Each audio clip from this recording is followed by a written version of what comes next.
Moving on, a historic defense pact that could reshape geopolitics around West Asia is near completion.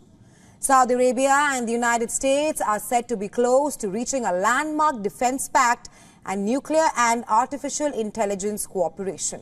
US says the deal with Saudi Arabia would not be possible without Israel. Dubbed as Plan B, the new pact will be different from the trilateral agreement involving Saudi's normalization with Israel.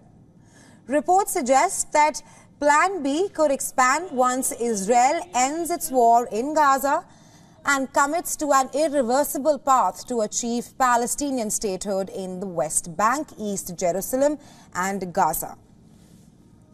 Saudi Crown Prince Mohammed bin Salman and US Secretary of State Antony Blinken reportedly discussed Plan B last weekend during the World Economic Forum in Riyadh.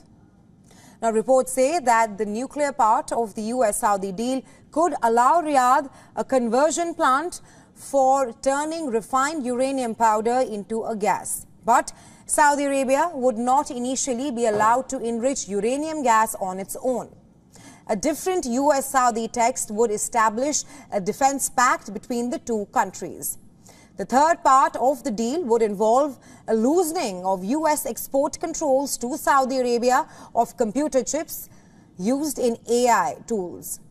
For Riyadh, a Palestinian state has long been the key to Saudi relations with Israel.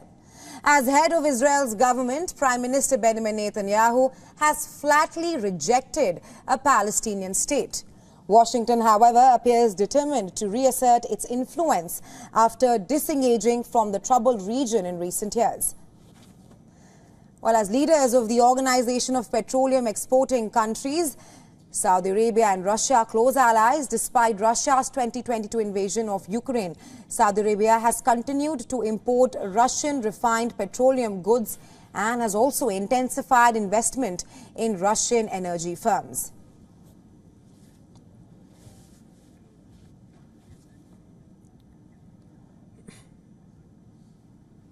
And for more on this, we're now being joined by Dr. Avner Cohen, who is a professor of non-proliferation and terrorism studies at the Middlebury Institute. Dr. Cohen is joining us live from California. Thank you so much for being here with us today, Dr. Cohen. I want to first start by asking you that your assessment of how important is the US-Saudi deal in bringing peace in West Asia, or perhaps can the deal bring an end to the war in Gaza? It's very important. It will be a major stage in the acceptance of Israel by the Arab world. Saudi Arabia represents perhaps the most prominent state, the rising giant in the Arab world, definitely the largest in terms of territory, in terms of land, and acceptance, and of course the home of all the holy sites of the Islam. So acceptance by Saudi Arabia and creating normalization, if not formal peace, is very, very important. And it's Israeli interest as well as Saudi interest. As you know, the Saudis insist that will be conditioned by Israeli agreement to the creation over time of a Palestinian state.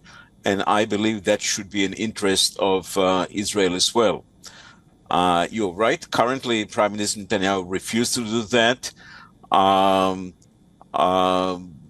Whether a language can be found that would talk about some kind of autonomy in Gaza that would allow in a future point to vote in favor of union with the Palestinian Authority in the West Bank, all kind of possibilities are being looked at.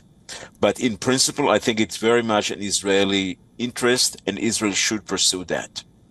Right, Dr. Cohen, you speak of acceptance by, of course, Saudi Arabia and Israel. Just to follow up on that, the White House has made Israeli-Saudi normalization central to its Middle East policy.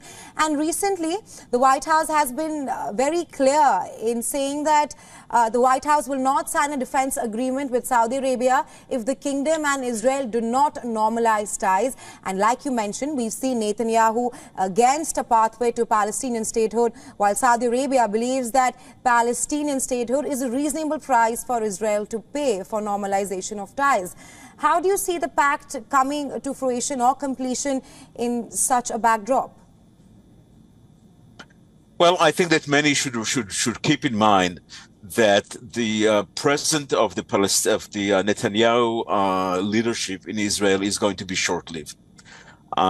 It's the view of everybody except essentially in Israel is that the days of Netanyahu's government are numbers. Whether it will be weeks or possibly a few months, it's numbers. Therefore, I think the issue is to find a language that would allow to sign it right now, to make a deal that would be able to be enhanced and to be expanded and to be more explicit by whoever is going to replace Netanyahu. I think that Netanyahu is now very much struggling for his own survival, for his own coalition, for his own personal fate. And the fact that he takes to be his own politics and his own personally survival over the interests of the state, it's very, very unfortunate. But everybody in the region, as well as in the United States, understand that situation. So I think the challenge is to find a language that would allow even Netanyahu to sign something like that, realizing that the next phase will be done by people who are going to replace him, and he's going to be replaced very, very soon.